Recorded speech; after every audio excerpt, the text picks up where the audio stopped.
বৃহত্তর স্বার্থের জন্য ভাঙড়ের শান্তি ফিরে আসুক। 4 তারিখ বেলা 4টের পরে কিছু তৃণমূল আইএসএফ সেজে গেছে, তাদের দ্বারাই সব থেকে বেশি বিশৃঙ্খলা সারা রাজ্যে হয়েছে। আইএসএফ এর দায়ভার কাঁধে নিতে হয়েছে। এমনও হয়েছে তৃণমূল করতো কাঁধে আইএসএফ এর ঝান্ডা নিয়ে বিজেপির মিছিলে ঢুকে গিয়েছে। এই ঘটনা ঘটছে, আমরা চিহ্নিত করছি, তাদের বিরুদ্ধে আইনত ব্যবস্থা নেব আমরা। আর যদি আইএসএফ এর কেউ এটা করে থাকে তাদেরকে পার্টি থেকে বহিষ্কার করবো, এটা জোর গলায় বলছি। আমাদের আইডিওলজির সাথে বিজেপির আইডিওলজি ম্যাচ করে না। আমরা বিজেপি তৃণমূলের বিরুদ্ধে রাজনৈতিক লড়াই সংগ্রাম করছি, তৃণমূলকে পরাস্ত করেছি, আগামী দিনে বিজেপিকে পরাস্ত করব।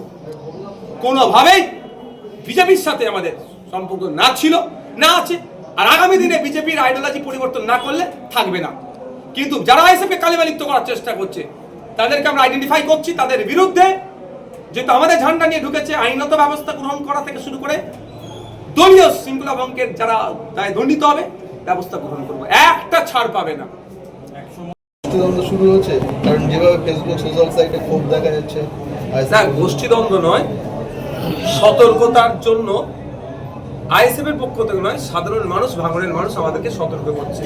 জাস্ট কিন্তু এটা খুব একটা ভালো দিক, গুড সাইন। সাধারণ মানুষও আমাদের পার্টির প্রতি অনেকটা ভরসা রেখেছে। তার প্রমাণ 1,26,555টি ভোট আমি পেয়েছি, গতবারের থেকেও প্রায় 20,000 বেশি ভোট। তারা আমাদেরকে সতর্ক করছে যে আমরা শান্তির ভাঙড় চাই। এমন কোনো লোককে আইএসএফ এ না সামিল করানো হয় যারা ভাঙড়ের শান্তির ভাঙড়কে বিপন্ন করতে পারে, অথবা যারা পুরাতন নেতৃত্ব আছে তাদের মাথায় না বসিয়ে দেওয়া। এই ধরনের অনেকে লেখালেখি করে পোস্ট করছে। আমি তাদের সবাইকে আশ্বস্ত করতে চাই, ভাঙড়ের মানুষকে। আমি যে কথা বলে ভাঙড়ের মানুষের কাছে ভোট চাইতে গিয়েছিলাম, সিন্ডিকেট, হিংসা, দুর্নীতি, কাটমানি মুক্ত, শান্তির, সম্প্রীতির, ঐক্যের একটা ভাঙড় তৈরি করতে চাই। আমি আপনাদের মাধ্যমে ভাঙড় সহ রাজ্যের মানুষকে এটাও বলবো যে ভাঙড়ের যে আমি কমিটমেন্ট করেছিলাম, ভাঙড়ের মানুষকে নেই শান্তির, সম্প্রীতির মডেল ভাঙড় আমি গড়ে তুলব। আর একটা কথা, যে কানা, ফাটা, ফুটো যা আছে আমার নেতৃত্বরা 2025-26 নির্বাচনে বৈতরণী পার করেছে, তাদের নেতৃত্বেই ভাঙড় চলবে।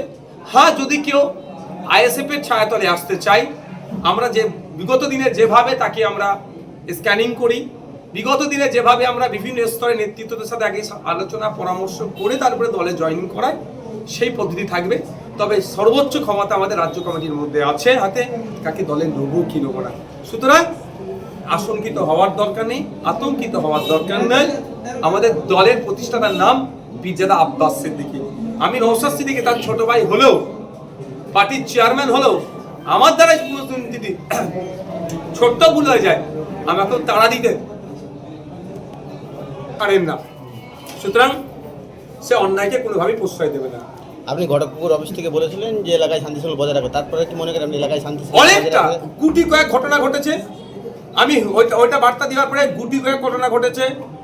গতকালকে আমাদের পার্টির প্রতিষ্ঠাতার কাছে ভাঙড়ের টোটাল অঞ্চল নেতৃত্বকে নিয়ে আমি হাজির হয়েছিলাম। পার্টির প্রতিষ্ঠাতা একদম, আমি যেটা দিইনি, পার্টির প্রতিষ্ঠাতা এটা বলে দিয়েছে যদি অর্থাৎ আজকে সকাল থেকে একটা ছোট্ট ঘটনা যদি ঘটে, যে অঞ্চলে ঘটবে সে অঞ্চল নেতৃত্ব যেমন দায়ভার নিতে হবে এবং যারা ঘটাবে সাথে সাথে পার্টি থেকে বহিষ্কার করা হবে। আপনারা আজকে সকাল থেকে ভাঙড়ে এমন কোনো ঘটনা দেখাতে পারবেন না যে আইএসএফ দ্বারা ঘটেছে। তবে একটা কথা আমি বলি, এখানে কারণে দীর্ঘদিন অশান্তি, এই সুযোগে আইএসএফ সেজে রাজ মিটাচ্ছে, সেই ঘটনাগুলো এসছে, সেটাকে আমরা আটকানোর চেষ্টা করছি। এমনও ঘটনা তৃণমূল করে জমি দখল করে রেখেছিল, তৃণমূলের ক্ষমতা চলে গেছে, এখন আইএসএফ সেজে তার জমিটা উদ্ধার করতে যাচ্ছে। এই ধরনের ঘটনা হচ্ছে। তারপরেও আমরা চাইবো বিরোধ